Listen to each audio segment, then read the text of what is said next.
이번 시간에는 교수님 어떤 주제인가요? 예, 이번 시간에는 기독교인들이 믿는 삼위일체 하나님은 누구신가? 라는 주제입니다.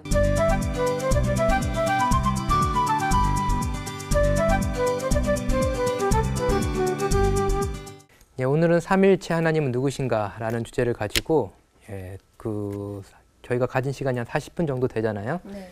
예, 한 2000년 이상 그 기독교인들이 고민하고 있는 문제를 한번 나름대로 요리해 보도록 하겠습니다. 네. 아까도 뭐 비슷한 얘기를 하셨는데 저도 대학 때 이제 청년부 교회에서 청년부 리더 생활을 하면서 이제는 그 담당 목사님과 함께 이제 리더 교육을 받곤 했었죠. 근데 그 목사님이 상당히 이제는 말씀하시는 걸 좋아하시는 분이셔가지고 이렇게 교육하는 걸 상당히 즐기시고 항상 이제 예배 시간에 거의 늦을 정도 간당간당할 때까지 이제 교육하시고 보내주시고 그러시는데 이제 삼위일체 교육하는 날이 됐죠. 리더들 교육. 그랬더니 목사님이 이러시는 거죠. 하나님 세 분이 하나, 하나가 셋. 끝. 예, 그리고 교육이 끝났습니다. 그 교육을 좋아하시던 분이. 예. 삼위일체라는 게 솔직히 저희의 언어로도 그리고 저희의 논리로도 설명하기 참 힘든 그런 교리입니다. 그러다 보니까 말하려다 보면은 더 말이 꼬이게 되고 조금 더 많은 말을 표현하다 보니까 무리수가 가게 되고 무리수가 가다 보니 약간 이단적인 그런 이야기까지 가게 되고 그런 경우가 많이 있습니다. 그래서 저희가 40분이기 때문에 상당히 시간적인 제약은 많이 있지만 그래도 초대교회에서 어떻게 그 삼위일체를 이해했고 그리고 성서에서 말하는 삼위일체는 어떤 것이 있는지 그리고 삼위일체 교리가 정말 말하고자 하는 바가 무엇인지 한 이 정도 세 가지 초점을 가지고 얘기를 해봤으면 좋을 것 같습니다.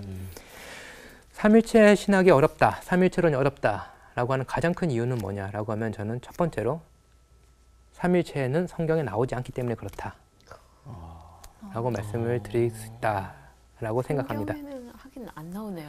그래서 실제 삼위일체라는 단어는 성경에 나와 있지 않고요. 그게 이제는 1세기 중반 정도, 2세기 중반, 1세기 중반에 이제 삼위일체에 대한 생각들이 이제는 성서에서 발견되기 시작하고요. 이제 2세기 정도 넘어오면서 이제는 신학자들이 이제는 삼위일체라는 표현을 쓰게 되면서 이제 삼위일체론이 본격적으로 발전하게 됩니다. 특별히 터툴리안이라고 그 150년경에 태어나서 223년에 돌아가셨다고 되어 있는데요. 터툴리아누스 아니면 터툴리안이라고도 말하기도 하는데요. 라틴어로 트리니타스라는 표현을 썼습니다. 트리니타스. 그게 이제 영어로 하면 트리니티, 트리니티. 삼위일체가 됐고요. 그분이 하신 기여가 뭐냐면은 그 삼위일체라는 단어를 소개한 것도 있지만 그 설명하는 방식이 성부, 성자, 성령 세 인격이 하나의 본질을 공유하고 있다라는 식으로 이제 삼위일체의 공식을 만들었습니다. 예를 들면은 그 어떤 고대 문화에서는 라틴 그리고 그리스 문화에서는 희극 비극이 상당히 유행을 했잖아요. 근데 필요한 배역들을 다 고용하려면 어떻게 되죠? 돈이 많이 들죠. 그리고 당시에는 여자들이 또 배우가 잘 될 수 없었던 그런 시대였죠. 그러니까 사람들이 이제는 한 배우가 배역에 따라서 가면을 이렇게 바꿔 쓰고 나타나는 거죠. 그렇게 봤을 때 각 하나의 사람이 있지만 하나의 본질이 있지만 그 사람이 각각 다른 가면을 쓰고 나타났다라는 의미에서 삼위일체를 부분적으로나마 설명을 하려고 그랬습니다. 근데 이렇게 설명하는 거는 또 그 초대교회 이단이라는 그 가현설 내지는 이 그 모달리즘이라 불리는 그런 그 이단과 가까울게 해석될 수 있기 때문에 조금 그 완벽한 설명 방식은 아니다라고 할 수 있을 것 같습니다. 근데 아무튼 그 이렇게 어려운 표현을 써가지고 터툴리안이 설명한 건 뭐냐면 하나의 본질이 있으면은 그게 셋 인격으로 역사 속에 나타나셨다.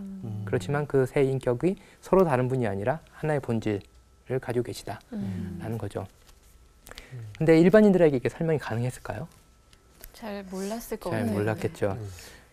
일반인이 아닌데도 이렇게 하는데 아예 설명이 안 되죠. 아예 설명이 안 되겠죠. 그렇지만 이제는 그 인간은 상당히 또 상상력이 풍부하고 또 창조적인 그런 존재입니다. 그러니까 어떻게든지 이거를 사람들에게 특히 글도 잘 모르고 당시에는 많은 사람들이 글을 못 읽었고 성경도 못 읽었고 그런 사람들에게 어떻게 이 삼위일체의 신비를 설명을 하냐라는 거죠. 그래서 이제는 그 사람들이 특히 중세에 아주 기발한 생각을 하게 됩니다. 지금 보이는 이 이미지입니다. 그림을 그리는 건가요? 이게 그 이렇게 보면 네. 그림은 같은데 이게 정교하게 이렇게 그 설계가 되어 있는 걸 볼 수 있고요. 이게 실제로 뭐냐면은 그 고딕 성당들에 있죠. 거기에 있는 창문입니다. 여기서 보시면 이제 새 그 인간 같아 보이는 네. 그런 존재가 있죠. 네. 이게 이제는 삼위일체 하나님의 각각의 인격을 의미합니다.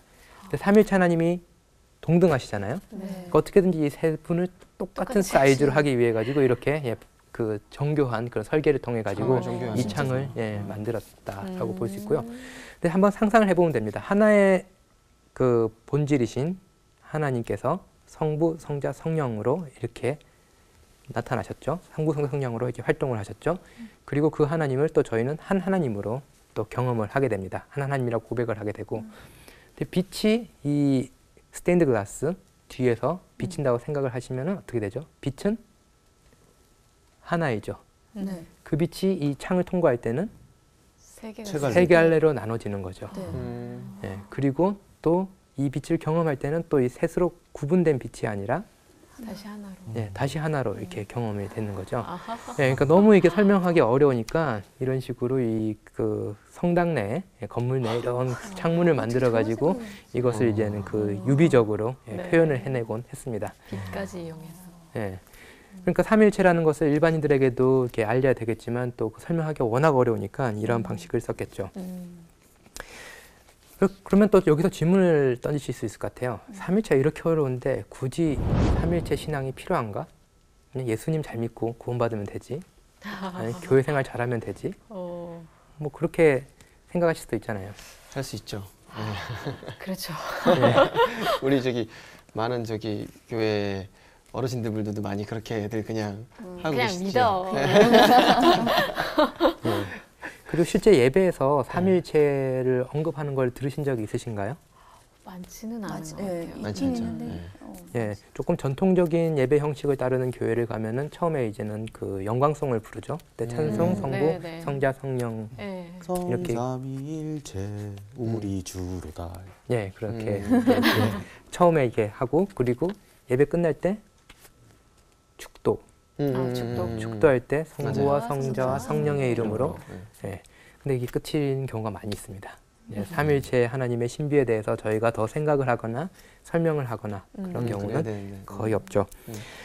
그러면 그럼에도 불구하고 삼위일체론이 필요한가라고 했을 때 저희는 이거 어려워 그러고 그냥 안 믿으면 그만이었지만 1세기부터 4세기 기독교인들에겐 이거는 그들의 삶 전체를 건 문제였습니다. 삼위일체가요? 네, 왜요? 자, 생각을 해보실게. 자, 한번 생각을 해볼게요. 기독교는 어느 종교로부터 나왔죠? 유대교? 유대교죠. 유대교는 신을 몇 명을 믿죠? 한 명. 예, 유일신론이죠. 아주 강한 유일신론입니다. 아주 강한 유일신론이고 그리고 그런 그 유일신론 한 분 하나님을 어기는 사람이 있으면 어떻게 하죠? 돌로 쳐 죽이죠. 예, 신성모독은 돌로 맞아 죽을 그런 죄입니다. 그런데 갑자기 그 유대인들 중에 일부가 나사렛 예수라는 한 사람을 예배를 하기 시작을 한 거죠. 돌로 쳐 죽일 일이네요. 돌로 쳐 죽일 일이죠. 예. 그렇기 때문에 이 사람들이 이제 예배를 드리기 시작을 합니다. 근데 돌로 쳐맞을 위기는 넘어갔는데 두 가지 그런 그 비난에 시달리게 되는 거죠. 첫 번째는 뭐냐면은 너희는 우상 숭배를 하고 있다. 신이 아닌 다른. 신이 아닌 우상 숭배를 하고 있다. 라는 그런 비난이고 다른 하나는 뭐냐면은 너는 유일신 하나님을 그럼으로써 신성모독을 하고 있다. 라는 두 가지 이런 큰 제목에 시달리게 됐습니다. 그렇기 때문에 이분들에게는 그 삼위일체, 즉 성부 하나님, 성자 하나님, 성령 하나님이 다 다른 존재, 다 다른 새 신이 아니다라고 말하는 거는 정말 목숨을 걸고 지켰어야 할 그런 교리였던 거죠. 근데 이제는 목숨을 걸고 지키곤 하지만 그 설명 방식이 잘 없는 게 문제가 됩니다. 그렇기 때문에 그 기독교 역사를 보면은 뭐 기독교 외부에서 삼위일체를 잘못 이해하는 경우도 많이 있고 실제 기독교 내부에서도 삼위일체 신앙에 대해서 그렇게 크게 생각하지 않거나 또는 왜곡하거나 그런 예가 많이 발생이 되는 거죠. 한 예로 보면은 이제 그 이슬람교에서 경전을 쓰고 있는 꾸란 있죠. 꾸란에 보면 삼위일체에 대한 구절들이 나오긴 나옵니다. 제가 한 구절을 읽어드릴게요. 하나님과 선지자들을 믿되 삼위일체설을 말하지 말라. 말하지 마라. 예, 이런 구절이 나옵니다. 근데 실제로 그 이슬람 학자들이 예상하는 거는 삼일체설을 말하지 말라가 아니라 새 신을 말하지 말라 정도의 의미였다라고도 얘기를 합니다. 즉 하나님과 선지자를 믿되 새 신을 믿지 말라. 다른 말로 하면은 예수. 이슬람들이 생각했던 기독교의 신은 삼일체 하나님이 아니라 삼신이었다라는 거죠. 삼위일체가 아니고 세 개의 새 신. 세 개 각각의 신. 독립된. 신. 예. 아, 성부, 성자, 성령이 각각 세 신이 있었고 기독교인들은 이런 식으로의 그 유일신 신앙을 왜곡시켰다. 그걸 잘못 이해하고 있다라고 봤다라고 이렇게 당시에 그 이슬람 사람들은 혹은 그 마호메드는 그렇게 봤다라고 추정을 합니다. 네. 그럴 정도로 삼일체라는 거는 기독교에 중요하지만 또 상당히 또 잘못 이해되고 예, 또 삼신론으로까지 잘못 이해되는 역사 속에서는 그런 교리였습니다. 그럼 말씀드렸듯이 예, 삼일체 이 말이 성경에 나오지 않는데 굳이 그러면은 성경 속에서 삼일체의 흔적을 찾으면 찾을 수 있을까라고 질문을 하시는 분도 있습니다. 예, 근데 몇 가지 제가 찾아서 예를 들어드리도록 하겠습니다. 네. 특히 신약에 보면은 나와 있는데요. 예, 신약에서 제일 먼저 보이는 구절이 마태복음에도 나오고 마가복음에 나오는 예수님이 세례 받으시는 장면입니다. 그때 어떻게 나오냐면요. 물에서 마가복음 1장 10절에서 11절을 제가 읽어드리면요. 물에서 올라오실새 하늘이 갈라짐과 성령이 비둘기같이 자기에게 내려오심을 보시더니 하늘로부터 소리가 나기를 너는 내 사랑한 아들이라 내가 너를 기뻐하노라 하시니라. 여기 어떻게 나왔죠? 내가 누굴까요? 하나님. 하나님, 성부. 네. 그 다음에 아들이라 그러니까 예수. 성자. 그리고 하늘이 갈라지고 성령.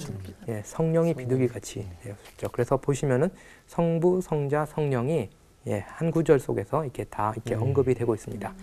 이 전통이 남아 있어가지고 특히 이제는 그 서방 교회에서는 성령을 표현할 때 주로 이제 비둘기 모양으로 표현을 많이 합니다. 예, 그 한 예를 드리면은 여기 보시면은 성부가 있고요, 성자가 있고 성령이 있죠.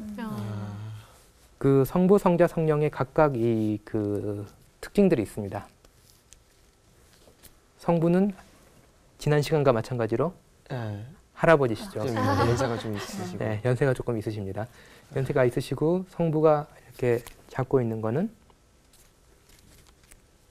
성부가 잡고 있는 거. 천구. 천구, 예, 이렇게 창조 세계, 피조 세계를 의미하는 이 그 구를 잡고 계시고요. 네. 그리고 여기 또 축복하시는 그런 모습을 갖고 계십니다. 성부. 예, 그래서 성자는 십자가를 지고 계시죠. 그러니까 창조주 하나님, 그리고 아들.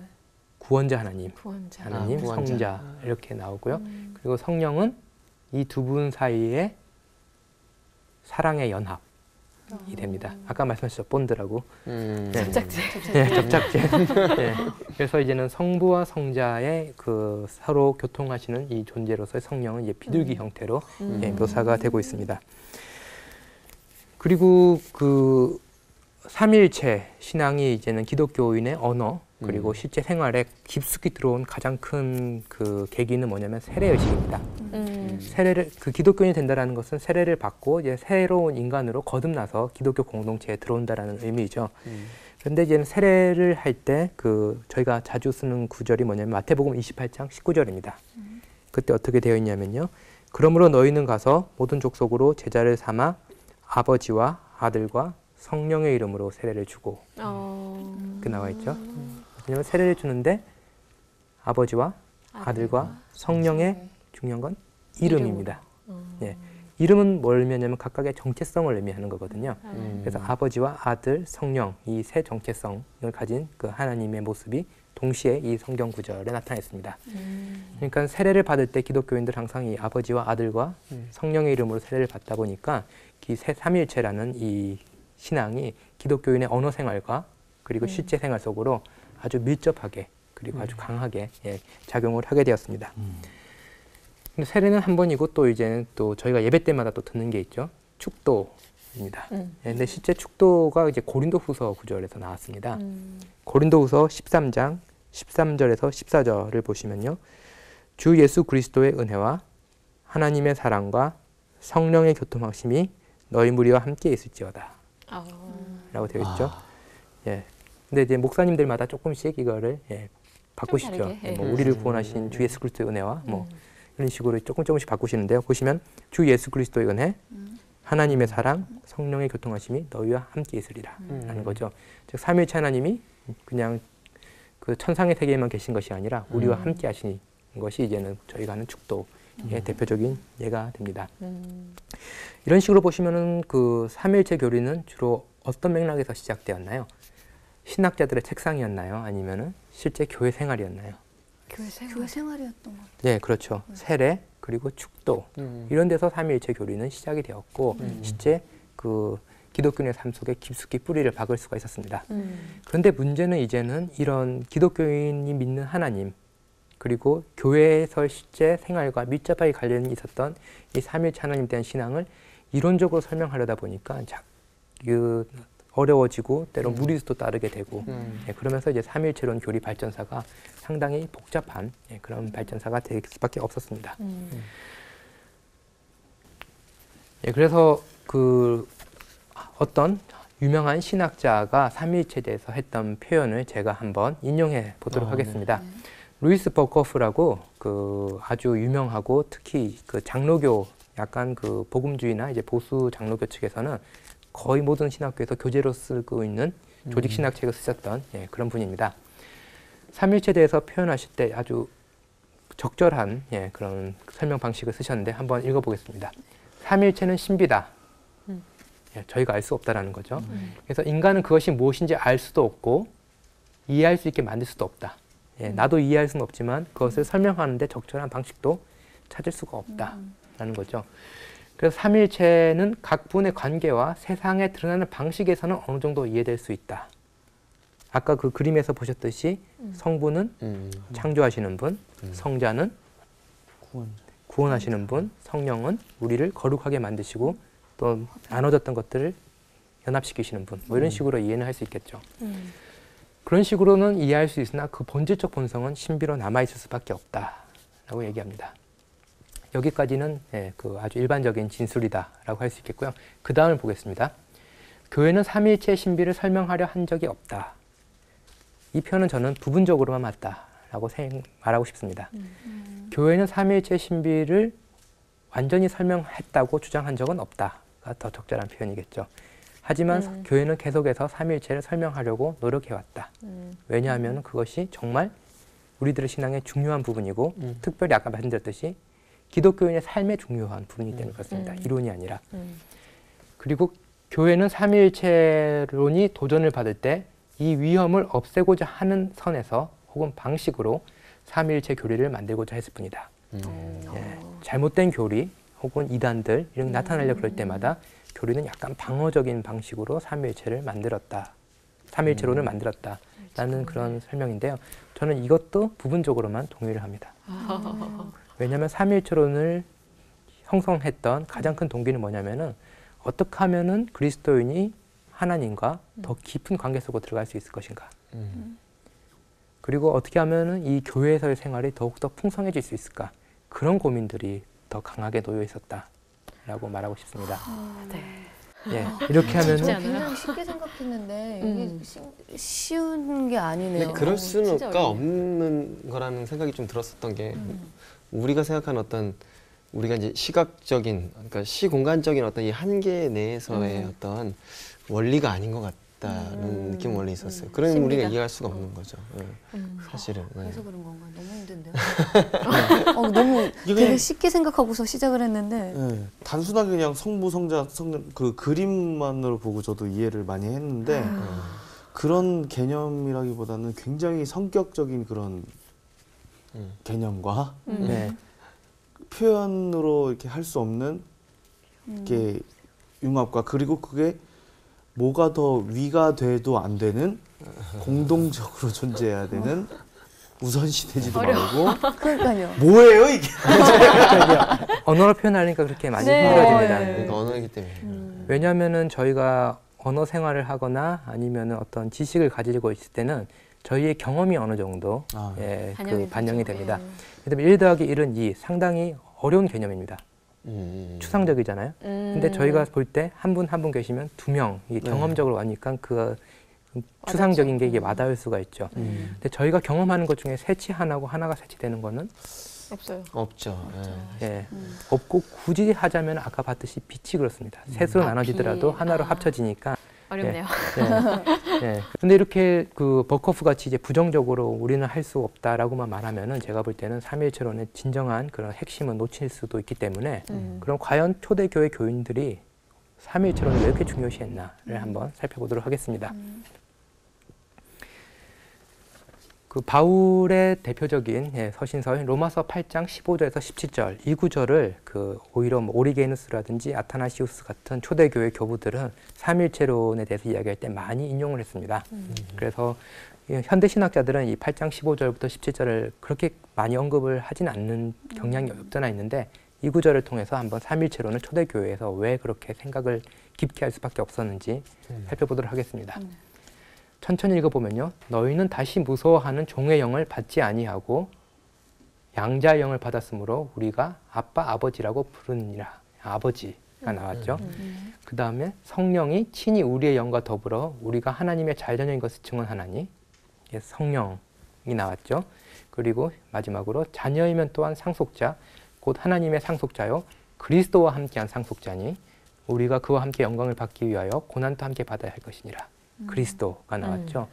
성부, 성자, 성령이 다 나왔는데 여기서 기본 생각은 뭐냐면은 우리가 어떤 사람인지 처음에 우리는 종의 영을 받을 만한 그런 존재이죠. 그냥 피조물이고 그리고 죄인이고 그런 상황이죠. 그런데 이제 성령이 우리 안에서 강구를 하시니까 우리는 하나님을 이제 아빠 아버지라고 부를 수 있는 존재가 된 거죠. 근데 아빠 아버지라고 부르는 존재는 성경에서는 예수 그리스도시죠. 다른 말로 하면은 저희가 그리스도와 같이 하나님의 사랑을 받을 존재가 됐다라는 거죠. 저희는 삼위일체론에서 아까 많이 어려워했던 이유 중에 하나는 뭐냐면은 어떻게 셋이 하나가 되고 하나가 셋일까 이 문제에 너무 집중을 했었거든요. 근데 초대교회에서는 더 집중했던 건 뭐냐면은 아무리 봐도 나는 종의 영밖에 못 받을 것 같고 희망이 없는 존재인데 어떻게 내가 그리스도와 똑같은 영광을 누릴 수 있나. 그게 가능했던 거는 삼위일체 하나님이 있었기 때문에 가능하다라는 그 고백이 깔려 있었죠. 그럼에도 불구하고 이제 신학자들은 그럼에도 불구하고 셋 하나 셋을 어떻게 더 설명을 할까 여기도 조금 이게 관심을 많이 기울였습니다. 근데 다 소개시켜 드릴 수 없고 대표적인 사람 한 분 아구스티누스 아까 비슷한 얘기를 하셔가지고 소개를 접착제 이론을 소개를 해드리겠습니다. 성경의 아구스티누스 같은 경우는 하나님은 삼위일체시잖아요. 근데 인간은 하나님 형상으로 만들어졌잖아요. 그러니까 삼위일체를 제일 잘 이해할 수 있는 방식은 하나 셋 하나 이런 식으로 논리적으로 푸는 게 아니라 인간을 관찰하는 거다. 이것도 지문의 또 차원이 다르죠. 그래서 인간에게 나타나는 삼위일체 흔적을 찾으려고 노력을 했습니다. 그래서 그 여러 가지 흔적을 찾았는데 그 중에 하나는 이제 사랑이라는 걸 가지고 했습니다. 사랑을 분석하려면 사랑이 어떻게 하면 존재할 수 있을까요? 혼자서는 사랑할 수가 없죠. 네, 그렇죠. 상대방이 있어야지. 상대방이 있어야죠. 그러니까 사랑이 존재하려면은 상대방도 있어야 되지만 사랑하는 나도 있어야죠. 그렇죠. 그러니까 사랑이라는 개념을 분석하면은 사랑하는 사람, 사랑받는 사람, 사랑 이 세 가지는 결코 분리되지도 않고 그리고 섞이지도 않고 그렇지만 이 세 개는 항상 같이 있다라는 거죠. 어떻게 이 셋이 하나인지 그것은 신비입니다. 그렇지만 내가 사랑하는 순간 사랑과 사랑받는 사람은 늘 함께 있는 거죠. 대단하다. 사랑이 있으려면은 사랑하는 사람과 사랑받는 사람이 함께 있어야 되는 거고요. 훨씬 좀 와닿긴 하네요, 진짜. 예, 맞아요. 근데 어거스틴이 이렇게 사랑을 이렇게 가지고 이 삼위일체를 설명할 수 있었던 근거는 뭐냐면은 요한 1서에 보면 하나님은 사랑이시다라고 되어 있기 때문에 성서적 근거가 있기 때문에 거기서부터 추론을 한 거죠. 근데 그 또 위대한 신학자답게 여기서 또 하나 더 질문을 합니다. 뭐라고 하나? 하나님은 사랑이다라고 이렇게 그 요한 1서에서 얘기를 하지만 굳이 우리가 성부, 성자, 성령 중에 한 분을 사랑이라고 말하려면 누굴 사랑이라고 해야 될까요? 성령? 네. 성자, 성부 다 다 사랑인데 네. 아까 말씀하신 굳이. 굳이 얘기하면은 예수님. 예수님, 성령, 성령. 성령, 전 성부. 성부. 왜 성부이신가요? 사랑으로 천지를 창조하셨기 때문에. 예, 그렇죠. 그리고 왜 성자이신가요? 희생하셨기. 사랑으로 희생하셨기 때문에. 그럼 왜 성령이신가요? 그 성령의 은사 중에 제일 큰 게 사랑이었던 것 예, 같아요. 네. 다 이게 맞습니다. 예, 다 맞는데 이제 어거스틴은 그럼에도 불구하고 하나의 굳이 이렇게 그 인격을 얘기해야 된다면은 또 성경으로 돌아갑니다. 그래서 또 예수님이 세례받는 장면으로 돌아가서 보면은 너는 내 사랑하는 아들이요 라고 이제 얘기하시는 거죠. 그럼 성부. 성부는 사랑하는 자, 아. 성자는 사랑받는 자, 성령은 사랑이 되는 거죠. 그거 나 지금 소름 돋았어. 아, 나 그거 생각한 거야. 나 지금 아, 사랑하는 자, 사랑받는 자. 아, 그 사이에 성령. 와. 접착제. 네. 어. 그래서 그 영어로는 bond of love라고 합니다. 아, bond 진짜요? of love 아니면 loving bond. 네, 그 사랑하는 그 접착제 여기는 이제 고리 이런 식으로. 설명을 잘하셨네요, 아이들에게. 네. 성부와 성자가 따로 떨어진 것 같으십니다. 심지어 성자는 이제 십자가에서 고통을 당하고 죽으신 것 같죠. 그때도 성령이 성부와 성자를 이렇게 사랑의 끈으로 연결시켜주고 있고요. 그리고 또 하나님이 있고 교회가 있죠. 예, 서로 독립되어 있는 것 같습니다. 그렇지만 하나님과 교회를 연결시켜주는 것도 사랑의 끈, 즉 성령이 계시기 때문에 성령의 전이기 때문에 교회는 이제 하나님이 거하시는 장소가 될 수 있고요. 그리고 교회 보시면은 뭐 여러 신도도 있으면은 형제 자매라고 부르잖아요. 실제로 아저씨 아줌마잖아요. 네. 너무 현실적으로. 네, 근데 이제는 그거를 이제는 형제 자매라고 부르는 거는 왜냐면은 교회는 성령이 거하시는 곳이기 때문에 그 안에서 우리는 사랑의 끈으로 묶여 있기 때문에 예, 이전과는 다른 새로운 정체성을 가지게 되는 거죠. 그렇기 때문에 한 분 하나님의 자녀로서 저희는 형제 자매라고 이렇게 그 서로를 이렇게 부르게 됩니다. 예, 이렇게 그 삼위일체라는 교리를 이렇게 너무 이론적으로 설명하고 예, 하나 셋의 문제에 집중하다 보면은 저희가 그 교리가 저에게 줄 수 있는 것이 무엇인지를 잃어버릴 수가 있습니다. 삼위일체 교리의 중요한 거는 뭐냐면은 아구스티누스가 준 통찰은 뭐냐면은 우리가 서로 이렇게 분리되어 있는 것 같지만 서로 나눠져 있는 사람인 것 같지만 삼위일체 하나님이 하나이신 같이 우리도 하나가 될 수 있다. 성령의 능력 하에서. 예, 이것을 보여주는 것이 이제 아구스티누스의 삼위일체 교리다라고 할 수 있습니다. 마지막으로 제가 보여드리고 싶은 이미지는 이 동방정교회에서 많이 쓰는 이콘입니다. 안드레 르블루프라는 유명한 이콘 화가가 제작한 삼위일체 이콘입니다. 또 질문을 하나 던져볼까요? 여기서 누가 성부이실 것 같나요? 1번, 2번, 3번. 이면은 뭔가 비슷하시네요, 이번에는. 포인트가 있을 텐데. 그렇죠. 가운데 계신 분. 저도 2번 같아요. 2번이 성부요? 네. 1번 아닌가요? 1번이요? 저 진짜 정답 모르겠어요. 나올 때까지 그럼 너무 전 3번. 닮았어. 3번. 네. 예, 그 한국인들한테 이걸 보여주면은 대부분 성부를 가운데 많이 하십니다. 주로 한국 문화에서 이제 높으신 분이 가운데 앉는 문화가 있어서 그런지. 그런데 그 이콘에서 주로 가운데 계신 분은 성자 예수 그리스도입니다. 예. 어떻게 알 수 있냐? 그 예수 그리스도를 아는 방식은 몇 가지 있는데요. 그 특별히 전혀 지식이 없을 때 이콘의 가운데 있는 분이면은 그냥 성자 그러면 거의 맞는 경우가 있고요. 그것도 있지만 이 특별히 성자가 좋아하시는 옷 색깔이 있습니다. 빨간색과 파란색. 그래요? 예. 그 일반인들은 빨간색, 파란색 잘 안 입잖아요. 네. 근데 이제 성자가 그걸 잘 입고 나타나십니다. 예. 아주 어려운 그 색깔을 소화를 하시는 이유는 신학적인 이유가 있어서 그렇습니다. 그 어떤 패션의 선호도가 아니라 패셔니스타가 아니고. 예.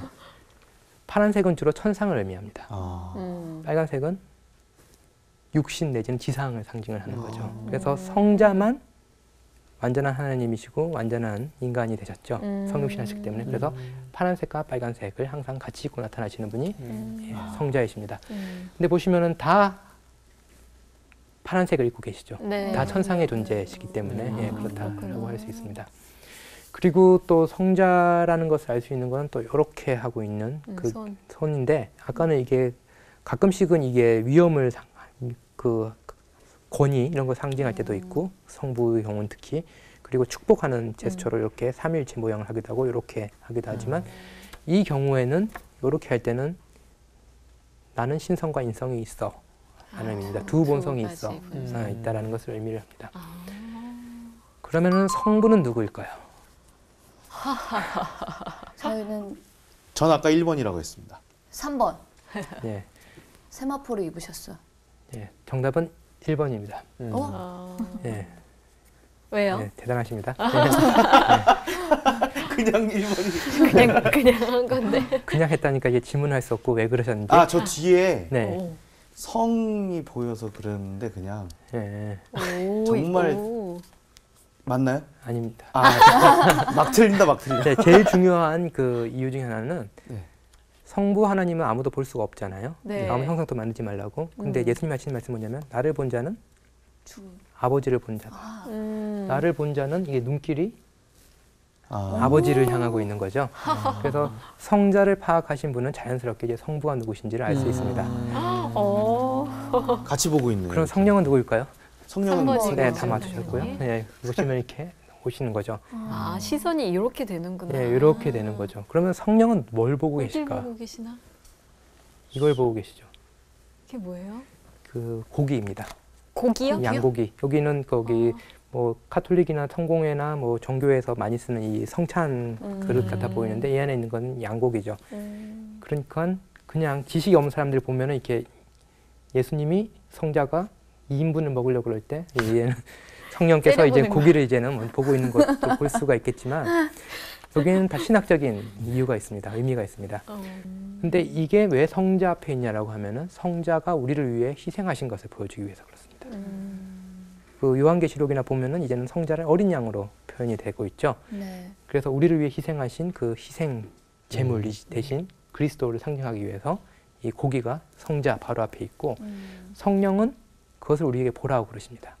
성령의 역할은 뭐냐면은 우리에게 그리스도가 하신 일이 무엇인지 해석해 주시는 역할, 알려주시는 역할. 그 2주 전에 했을 때는 조명해 주시는 역할을 한다 그랬죠. 그래서 성자를 보면은 성부로 가고 성부를 보면은 성령으로 가고 성령은 우리에게 그리스도 희생의 의미를 일깨워 주는 거죠. 근데 이제 또 그 성령의 눈은 이 그릇을 향하고 있지만 손은 발? 손가락은 여기를 향하고 있죠. 여기는 개신교에서는 이제는 이런 그 제단을 만들지는 않지만 그 옛날 로마 카톨릭 교회를 가보면은 계단에 항상 이렇게 순교자들의 유물을 넣는 이런 구멍이 있습니다. 다른 말로 하면은 그 성자가 이렇게 가르치는 건 뭐냐면은 여기가 너희가 들어와야 할 자리야라고 가르쳐 주시는 겁니다. 성부, 성자, 성령께서 이렇게 아름다운 사귐을 하고 계시죠. 근데 이제는 저희가 이거 보고 있잖아요. 그럼 성령께서 너도 여기 와서 앉아라고 이렇게 초대를 하는 이 이미지가 바로 이 삼위일체 이콘입니다. 성령의 역할이 여기서 두 가지가 나오죠. 하나는 뭐냐면 그리스도의 구원의 의미, 구속의 의미를 해석해 주는 역할이고 다른 하나는 인간의 가야 할 길? 로마서 8장에 보시면은 우리를 대신 강구해서 우리를 삼위일체 하나님의 사귐으로 저희를 끌어올리시는 초청하신 역할이죠. 삼위일체는 하나님은 여기 보고 있는 저희에게 여기 와서 성령께서 앉아라 라고 이제는 얘기를 하고 있습니다. 그럼 여기서 또 질문할 수 있겠죠. 그럼 우리는 자동으로 앉을 수 있나요? 라고 할 때 분명히 로마서 8장은 우리의 공로로 그런 그 그리스도와 같은 상속자의 위치에 선다라고 말하지 않습니다. 그것은 삼위일체 하나님의 은혜 덕분에 가능하죠. 여기서 어떤 그 이콘 학자들은 이렇게까지 해석을 합니다. 이렇게 눈과 눈을 연결시켜 볼게요. 성부와 성령의 눈을 연결시키고 성자의 눈과 그 다음에 두 본성 그리고 이 희생 제물 그리고 저희가 앉아야 할 자리 순교자 유물 앞. 그럼 어떻게 되죠? 십자가가 그려집니다. 다른 말로 하면 삼위일체 하나님의 신비가 드러나는 구체적인 장소는 십자가이기도 하지만 또 저희가 삼위일체 하나님의 초대에 반응하여 참여를 할 때 저희가 앉아야 될 자리도 십자가입니다. 예수님이 말씀하셨듯이 누구든지 자기 십자가를 지고 나를 따를 때 참 주님의 제자가 될 뿐만이 아니라 삼위일체 신학에서는 삼위일체 하나님의 그 사귐 속으로 저희가 들어갈 수 있다라고 하는 거죠. 그래서 로마서 8장에선 그 얘기를 하죠. 그리스도의 상속자라서 영광도 받지만 고난도 함께 참여하리라라는 겁니다. 삼일체 신학은 결론적으로 말씀드리면은 제가 말씀드렸듯이 1, 3, 3, 1 이 논리론 빠지면은 그 교리의 중요한 것을 잃어버립니다. 가장 중요한 건 어떻게 하냐면은 우리가 어떻게 하나님의 그 사귐 속으로 들어갈 것인가.